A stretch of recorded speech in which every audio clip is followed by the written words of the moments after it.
7장. 다음 날 아침 세 사람은 서둘러 짐을 쌌다. 어서 이 마을을 벗어나고 싶었다. 하지만 도윤의 상태가 여전히 좋지 않았다. 정말 괜찮아? 운전할 수 있겠어? 지연이 걱정스럽게 물었다. 도윤은 밤새 거의 잠들지 못한 것 같았다. 얼굴에 다크서클이 짙게 생겨 있었다. 괜찮아. 그냥 빨리 나가자. 도윤의 목소리는 여전히 힘이 없었다. 프런트에서 계산을 하려는데 사장이 없었다. 한참을 기다려서야 나타났는데 그의 표정도 어딘가 이상했다. 어젯밤에 나이트에 가셨죠? 사장이 갑자기 물었다. 네, 잠깐. 선우가 대답했다. 뭔가 이상한 일 없었어요? 사장의 질문에 세 사람은 서로 얼굴을 바라봤다. 무엇을 어떻게 말해야 할지 몰랐다. 별일 없었어요. 선우가 대답했지만 사장은 믿지 않는 표정이었다. 계산을 마치고 밖으로 나오는데 사장이 뒤따라왔다. 잠깐만요. 네. 계곡 얘기 혹시 들으셨어요? 또 계곡 얘기였다. 어젯밤 장경수도 계곡을 언급했었다. 무슨 계곡 얘기요? 아니에요. 그냥 조심히 가세요. 사장이 더 이상 말하지 않고 들어갔다. 차에 올라서도 한동안 아무도 말하지 않았다. 도윤은 운전대를 잡고 있었지만 시동을 걸지 않았다. 도윤아, 출발하자. 선우가 재촉했다. 잠깐만. 뭔가 기억이 안 나. 뭐가? 어젯밤에 뭔 일이 있었는지. TV를 보고 있었는데 그 다음부터 기억이 없어. 지연이 어젯밤 일을 설명해줬지만 도윤은 고개를 젓기만 했다. 전혀 기억 안 나. 그냥 TV를 보고 있었는데. 도윤의 말에 선우는 불안감을 느꼈다. 기억을 잃는다는 것은 심각한 일이었다. 병원에 가보자. 괜찮아. 그냥 피곤해서 그런 것 같아. 도윤이 시동을 걸었다. 차는 마을을 벗어나기 시작했다. 백년리를 떠나면서 선우는 안도의 한숨을 쉬었다. 하지만 도윤의 운전이 평소와 달랐다. 핸들을 잡은 손이 자꾸 떨렸고 중앙선을 넘나드는 일이 여러 번 있었다. 도윤아, 내가 운전할까? 아니야, 괜찮아. 1시간 정도 달렸을 때 도윤이 갑자기 차를 세웠다. 잠깐만. 뭔가 이상해. 뭐가? 길이 이상해. 우리 어디로 가고 있는 거야? 주변을 보니 여전히 산길이었다. 분명히 마을을 벗어났는데 계속 산속을 달리고 있었다. 내비게이션을 보니 여전히 재검색 중만 떠 있었다. 이상하네. 어제도 이랬는데. 지연이 말했다. 일단 큰 길로 나가자. 선우가 지도를 보며 방향을 알려줬다. 하지만 아무리 달려도 큰 길은 보이지 않았다. 오히려 길은 점점 더 좁아졌다. 우리 길을 잃은 것 같은데. 도윤의 목소리에 당황감이 묻어났다. 이 시간을 더 헤맨 끝에서야 겨우 큰 길을 찾을 수 있었다. 그제서야 내비게이션도 정상적으로 작동하기 시작했다. 진짜 이상한 일이네. 지연이 말했다. 서울로 돌아가는 길. 도윤은 계속 말이 없었다. 가끔 혼잣말을 하는 것 같았지만 무슨 말인지 알아들을 수 없었다. 집에 도착해서 헤어질 때도 도윤의 표정은 여전히 멍했다. 도윤아, 내일 연락할게. 몸조리 잘하고. 응, 알겠어. 도윤이 대답했지만 눈빛이 초점이 없어 보였다. 그날 밤 선우는 계속 백년리에서 겪은 일들을 생각했다. 분명히 뭔가 이상한 일이 벌어졌는데 그것이 무엇인지 알 수 없었다. 지연에게 전화를 걸어봤다. 지연아, 잠들었어? 아니, 못 자겠어. 계속 어젯밤 생각이 나. 나도 그래. 도윤이 걱정돼. 오빠도 그렇지? 뭔가 이상했어. 두 남매는 한참 동안 그날의 일에 대해 이야기했다. 하지만 명확한 답은 찾을 수 없었다. 8장. 월요일 아침 선우는 학교에서 도윤에게 전화를 걸었다. 도윤아, 어제 잘 들어갔어? 전화 너머로 도윤의 목소리가 들려왔지만 여전히 힘이 없었다. 응. 그런데 밤새 잠을 못 잤어. 왜? 아직도 몸이 안 좋아? 계속 이상한 꿈을 꿔. 그 여자들이 나타나는 꿈. 선우의 가슴이 철렁했다. 도윤의 상태가 생각보다 심각한 것 같았다. 병원에 가보는 게 어때? 괜찮아. 며칠 지나면 나아질 거야. 하지만 도윤의 목소리는 전혀 괜찮아 보이지 않았다. 며칠이 지났지만 도윤의 상태는 나아지지 않았다. 오히려 더 심해졌다. 전화를 받지 않는 날이 많아졌고 받더라도 대화가 이어지지 않았다. 형, 도윤 오빠 상태가 진짜 이상한 것 같아. 지연이 걱정스럽게 말했다. 나도 그래. 직접 찾아가 볼까? 다음 날 저녁 선우는 도윤의 집을 찾았다. 초인종을 여러 번 눌렀지만 대답이 없었다. 문이 잠겨 있지 않아서 들어갈 수 있었다. 집안은 어수선했다. 설거지를 하지 않은 그릇들이 쌓여 있었고 쓰레기도 버리지 않았다.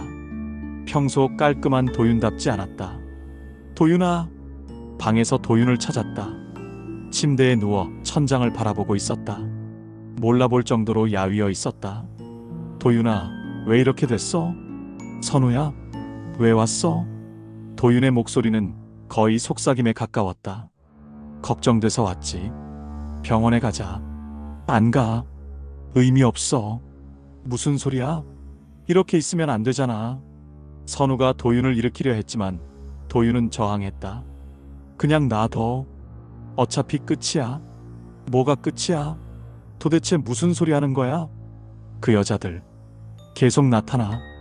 꿈에서만이 아니라 깨어있을 때도. 선우의 등에 소름이 돋았다. 도윤아, 정신 차려. 그건 환각이야. 아니야. 진짜야. 어젯밤에도 왔어. 여기로. 도윤이 창문을 가리켰다. 창문으로? 밤마다 와. 그리고 날 부르지. 같이 가자고. 선우는 도윤의 손을 잡았다. 차갑고 축축했다. 지금 당장 병원에 가자. 하지만 도윤은 고개를 저었다. 소용없어. 이미 늦었어. 그날 밤 선우는 도윤을 혼자 둘 수 없어서 함께 있었다. 하지만 도윤은 잠들지 않고 계속 창문만 바라봤다. 새벽 3시쯤 도윤이 갑자기 일어났다. 왔어. 뭐가? 선우가 창문을 보았지만 아무것도 보이지 않았다. 저기 서 있어. 도윤이 창문을 가리켰다. 하지만 선우에게는 아무것도 보이지 않았다. 도윤아, 아무것도 없어. 있어. 분명히 있다고. 도윤이 소리쳤다. 그의 눈에는 공포가 가득했다. 선우는 강제로 도윤을 병원에 데려갔다. 하지만 의사는 별다른 이상을 찾지 못했다고 했다. 스트레스성 환각일 가능성이 높다는 진단이었다. 그로부터 일주일 후 끔찍한 소식을 들었다. 형, 도윤 오빠가. 지연의 울먹이는 목소리가 전화기에서 들려왔다. 뭐? 자살했어. 집에서 목을 맸어. 선우의 머릿속이 하얘졌다. 구장. 도윤의 장례식은 조용히 치러졌다. 가족들과 몇몇 친구들만 참석했다. 선우는 죄책감에 시달렸다. 도윤을 혼자 두지 말았어야 했는데, 더 적극적으로 도와줬어야 했는데. 형 잘못이 아니야. 지연이 위로했지만 선우의 마음은 무거웠다. 장례식이 끝난 후 도윤의 형 박성윤이 선우에게 다가왔다. 도윤이가 죽기 전에 이상한 말을 했어. 어떤 말이요? 백렬리에서 뭔가 봤다고. 그게 자기를 따라왔다고. 선우의 가슴이 철렁했다. 백렬리. 그 이름을 다시 들으니 그날의 기억이 생생하게 떠올랐다. 그리고 이걸 너한테 주라고 했어. 성윤이 작은 종이 쪽지를 건넸다. 도윤의 글씨로 짧은 메모가 적혀 있었다. 선우야, 미안하다. 그 비석을 조사해봐. 진실을 알아야 해. 선우는 종이를 꽉 쥐었다. 도윤이 죽기 전까지 그 일을 잊지 못했던 것이다. 그날 밤 선우는 백렬리에 대해 인터넷으로 검색해봤다. 하지만 별다른 정보가 나오지 않았다. 작은 시골 마을에 대한 간단한 정보뿐이었다. 하지만 계속 검색하다 보니 흥미로운 기사 하나를 발견했다. 20년 전 신문 기사였다. 충남 백렬리에서 대학생 5명 실종.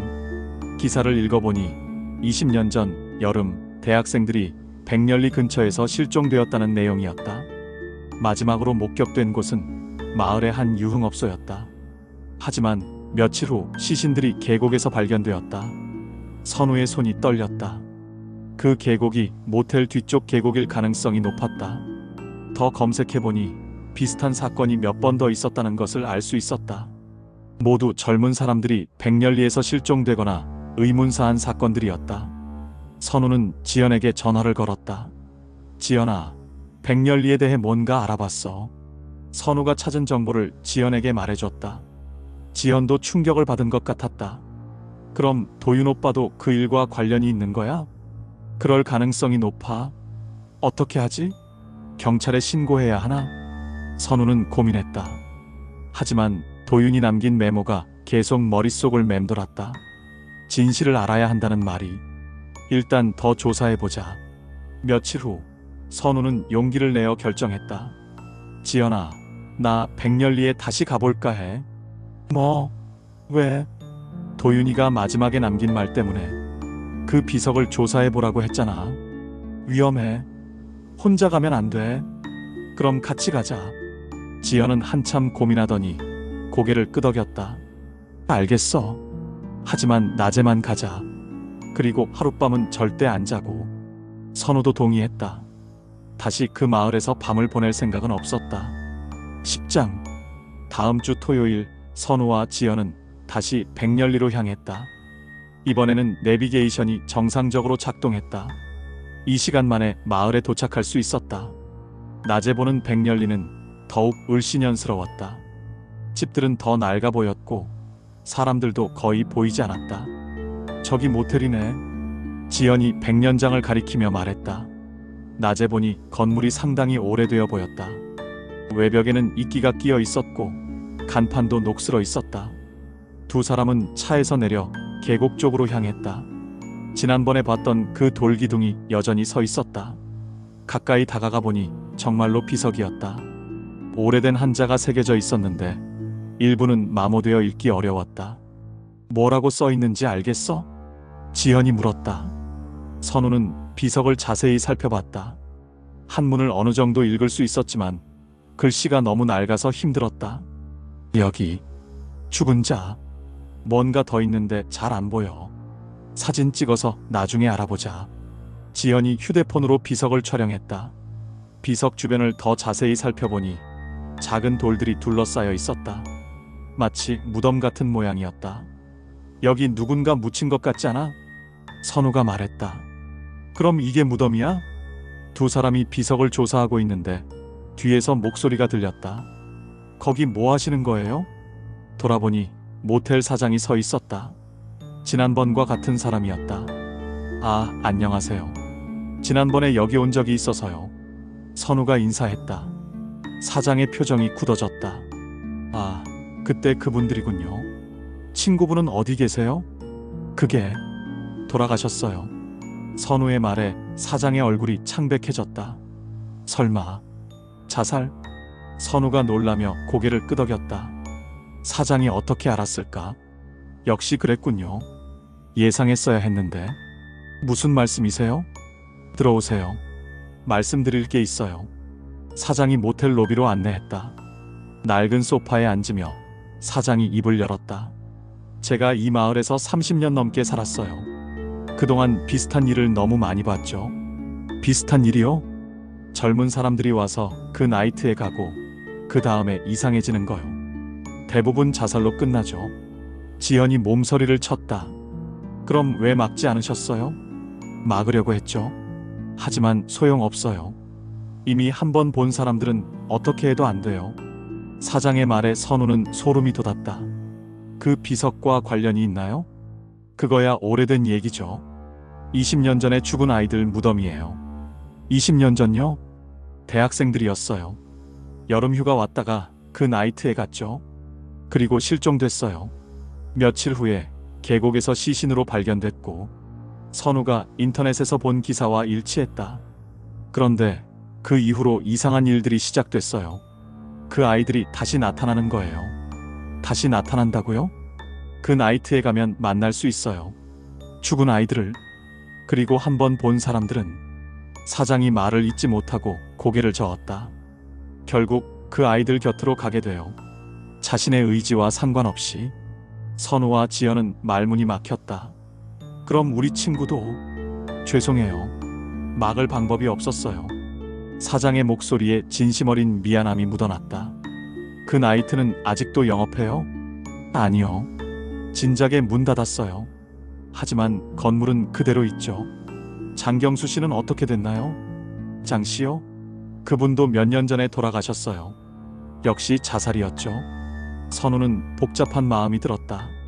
그날 밤 그들을 구하려고 했던 장경수도 결국 같은 운명을 맞았던 것이다.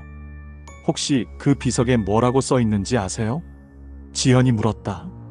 정확히는 모르지만 들은 바로는 이곳에서 죽은 자, 길 잃은 자를 부른다는 뜻이라고 해요. 선우의 등에 오싹한 기운이 흘렀다.